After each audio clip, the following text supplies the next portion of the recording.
तुमने कभी नोटिस किया है कि तुम्हारी लाइफ में सब कुछ सही चलने के बावजूद भी सडनली कभी एक अजीब सी बेचैनी होती है। तुम्हारे पास अच्छी जॉब है, अच्छी फैमिली है, खाना है, लोग है, सब कुछ है, बट अंदर से एक आवाज आती है दैट समथिंग इज ऑफ। तुम्हें लगता है कि तुम उदास हो, पर एक्चुअल में तुम्हारा सिस्टम तुम्हें प्रिपेयर कर रहा होता है एक बहुत बड़े शिफ्ट के लिए। ये वीडियो उन लोगों के लिए नहीं है जो सिर्फ मोटिवेशन चाहते हैं, बल्कि ये उन लोगों के लिए जो अपनी रियलिटी को फिजिकली और मेंटली दोनों तरह से बदलते हुए देखना चाहते हैं। तुम्हारी लाइफ का सबसे बड़ा ब्रेक थ्रू तब नहीं आता जब तुम खुश होते, बल्कि वो तब आता है जब तुम्हारा पुराना सेल्फ मरना शुरू होता है। वो फेज जहाँ तुम्हें तुम्हारे पुराने दोस्तों की बातें बोरिंग लगने लगती है, जहाँ तुम्हें सोशल मीडिया की स्क्रोलिंग से नफरत होने लगती है, और जब तुम्हें तुम्हारा दिमाग बार बार एक कोने में ढकेल देता है। ये डिप्रेशन नहीं है, ये सिग्नल है कि तुम्हारी रियलिटी का फ्रेम अब छोटा पड़ रहा है। समझ रहे हो?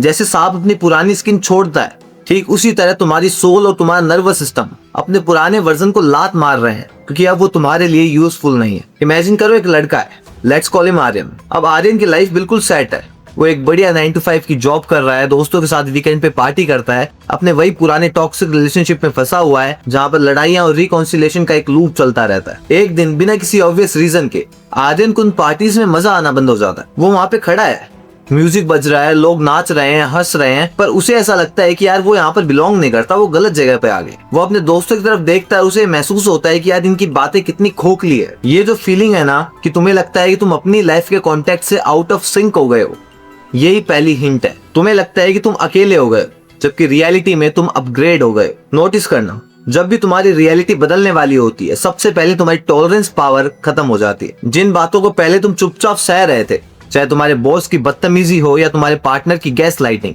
वो अब तुम्हारे लिए अनबियरेबल हो जाती है। तुम्हारा सिस्टम अब कॉम्प्रोमाइज करने से मना कर देता है। इसके पीछे एक गहरा साइकोलॉजिकल ब्रेकडाउन है। हमारा दिमाग होम्योस्टेटिस यानी स्टेबिलिटी का भूखा है। वो चाहता है कि जैसा तुम्हारा कल था आज भी तुम्हारा वैसा ही रहे, क्योंकि इससे सेफ महसूस होता है। लेकिन जब तुम्हारे अंदर एक नई कॉन्शियसनेस जन्म लेती है, तो तुम्हारा कॉन्शियस माइंड और तुम्हारा सबकॉन्शियस माइंड आपस में ही भिड़ जाता है। तुम्हारा सबकॉन्शियस माइंड कहता है कि वही पुराने पैटर्न्स को रिपीट कर, वो सेफ थे, पर तुम्हारी सोल कहती है कि अब बस, अब मैं और नहीं करूंगी। ये जो अंदर का खिंचाव है ना, यही वो एंजाइटी है जो तुम महसूस करते हो। अब हम इस एंजाइटी को भगाने के लिए दवाओं या डिस्ट्रैक्शन का यूज करते हैं, जबकि ये वो आग है जो हमारे अंदर के कचरे को जलाने आई है। जब तुम्हारी रियलिटी बदलने वाली होती है, तब तुम्हारा आइडेंटिटी क्राइसिस शुरू होता है। तुम्हें समझ नहीं आता कि तुम कौन हो। तुम वो नहीं हो जो तुम कल थे, और तुम वो भी नहीं बने हो जो तुम कल बनने वाले हो। तुम उस वॉइड में खड़े हो, उस खालीपन में खड़े हो, और यही वॉइड सबसे डरावनी जगह होती है। न्यूरोसाइंस के हिसाब से तुम्हारा एमिगडाला, जो डर को डिटेक्ट करने वाला हिस्सा होता है, वो ओवरड्राइव में चला जाता है, क्योंकि चेंज हमारे दिमाग के लिए डेथ के बराबर है।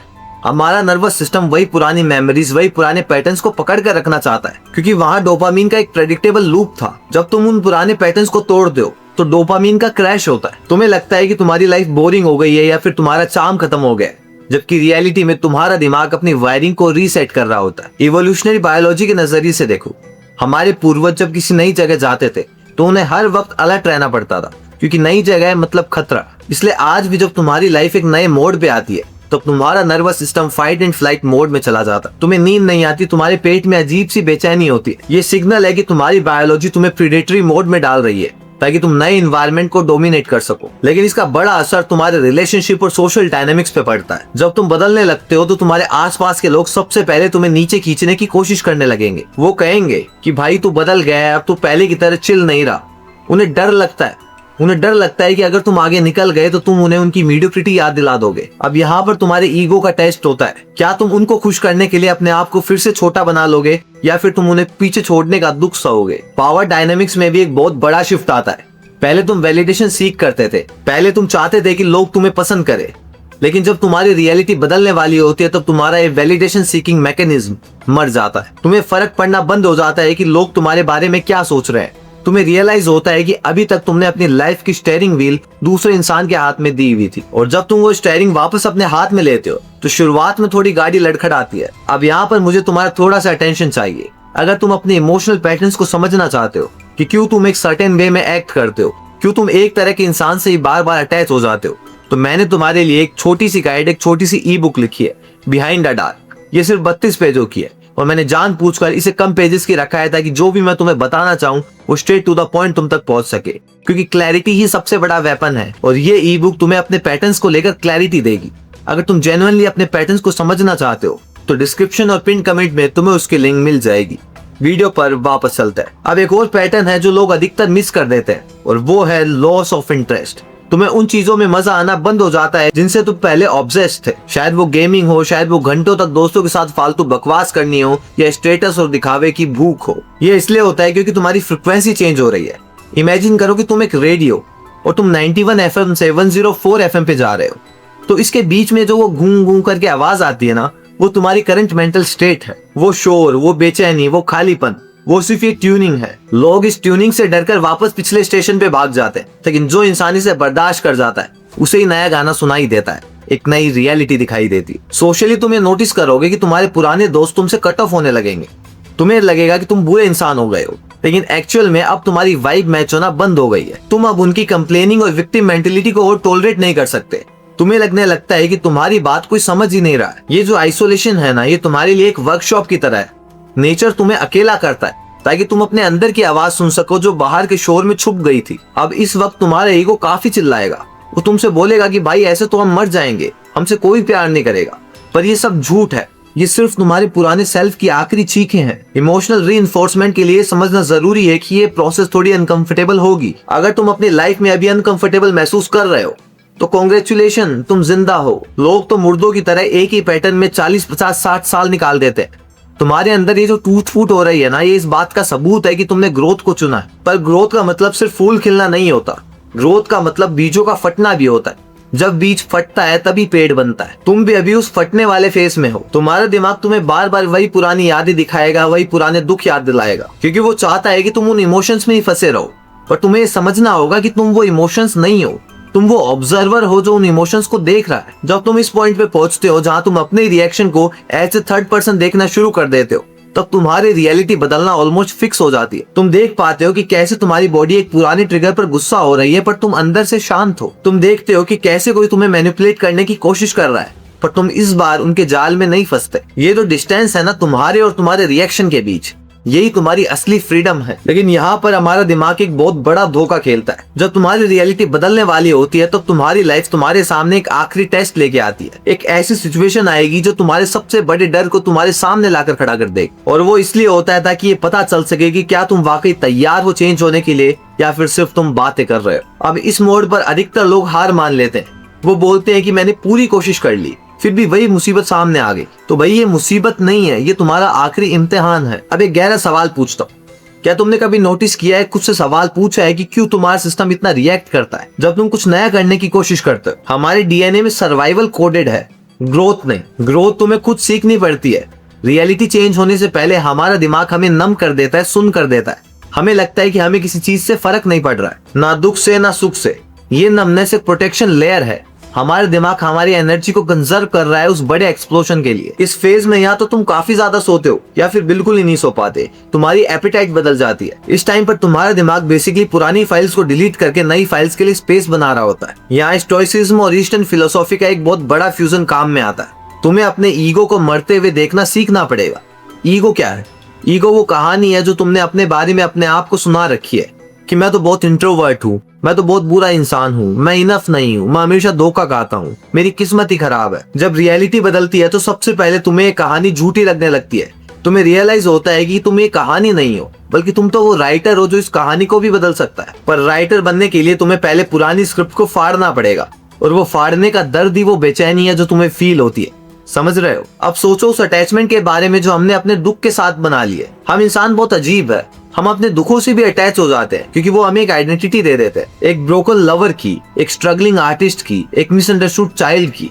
जब रियलिटी बदलने वाली होती है तो सबसे पहले ये लेबल्स गिनने लगते हैं, और बिना इन लेबल्स के तुम ब्लैंक फील करते हो। और ये ब्लैंकनेस ही तुम्हारी सबसे बड़ी स्ट्रेंथ है, पर लोग इसे कमजोरी समझ लेते हैं। तुम्हें लगता है कि तुम खाली हो गए हो, जबकि एक्चुअल में तुम प्योर हो गए हो। तुम्हारा सिस्टम अब पुराने ट्रिगर्स पर रिएक्ट करना बंद कर देता है। अब इस पॉइंट पर एक बहुत काउंटर इंट्यूटिव चीज होती है।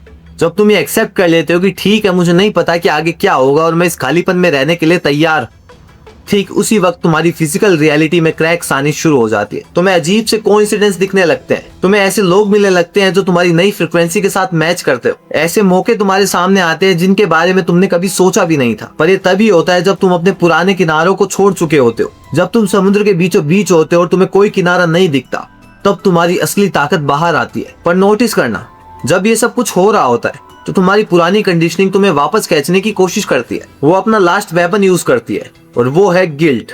तुम्हें बुरा लगता है कि तुम बदल रहे हो, तुम्हें लगता है कि तुम अपने परिवार से, अपने दोस्तों से गद्दारी कर रहे हो क्योंकि अब तुम उनके जैसे नहीं रहे। ये गिल्ट एक जंजीर की तरह है। तुम्हें लगता है कि तुम्हारा खुश होना या सफल होना एक गुनाह है क्योंकि तुम्हारे बाकी के जो आसपास के लोग थे वो वहीं रह गए। लेकिन तुम्हें एक बात समझनी होगी कि तुम उनकी मदद तभी कर पाओगे जब तुम खुद उस गड्ढे से बाहर निकलोगे।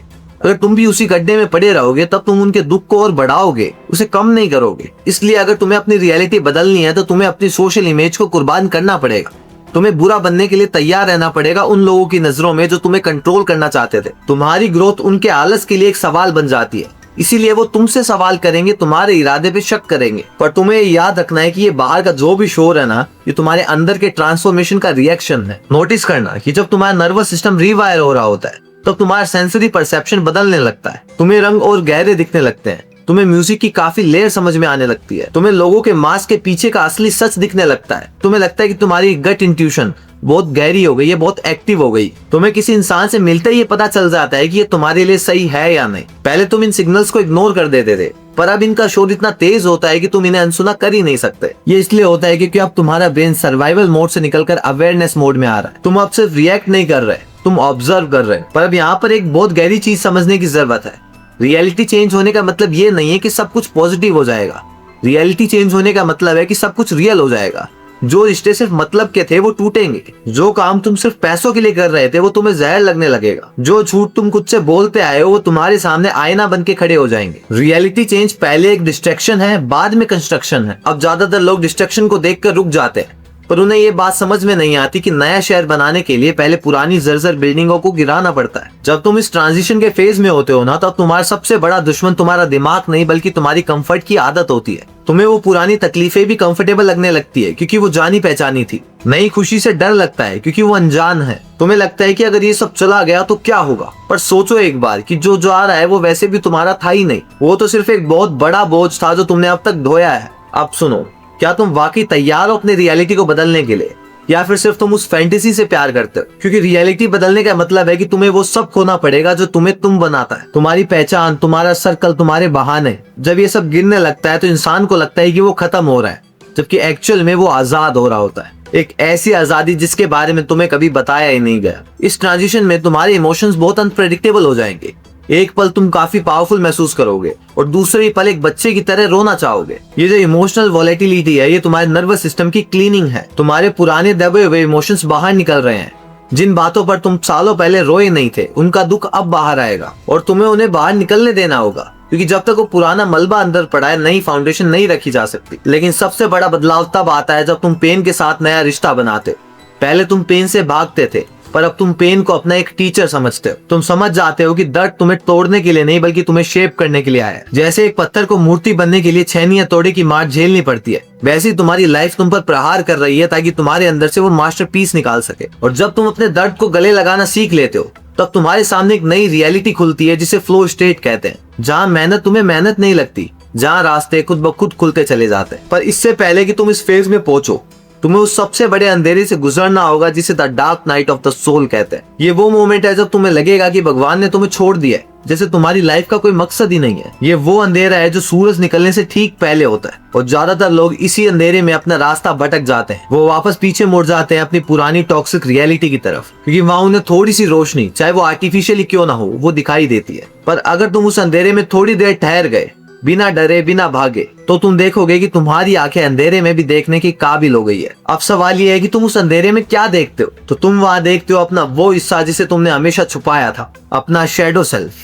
वो लालच, वो गुस्सा, वो कमजोरी जो तुमने कभी किसी को नहीं दिखाया। रियलिटी बदलने के लिए तुम्हें अपने शैडो सेल्फ से दोस्ती करनी पड़ेगी। तुम्हें मानना पड़ेगा कि तुम सिर्फ वो अच्छे इंसान नहीं हो जो तुम दुनिया को दिखाते हो। तुम्हारे अंदर भी एक जानवर है, एक अंधेरा है, और जब तुम इस अंधेरे को एक्सेप्ट कर लेते हो तो वो तुम्हारी पावर बन जाती है। फिर तुम फ्रेगमेंटेड नहीं होते, तुम होल बन जाते हो। सो ये था मेरा आज का वीडियो। अगर ये वीडियो तुम्हें रिलेटेबल और वैल्यूएबल लगा तो इसे लाइक करके चैनल को सब्सक्राइब कर लीजिए। और हाँ, अगर तुम मेरी ई बुक को पढ़ना चाहते हो तो डिस्क्रिप्शन और पिन कमेंट में तुम्हें उसकी लिंक मिल जाएगी। मिलते हैं नेक्स्ट वीडियो में। Thank you very much.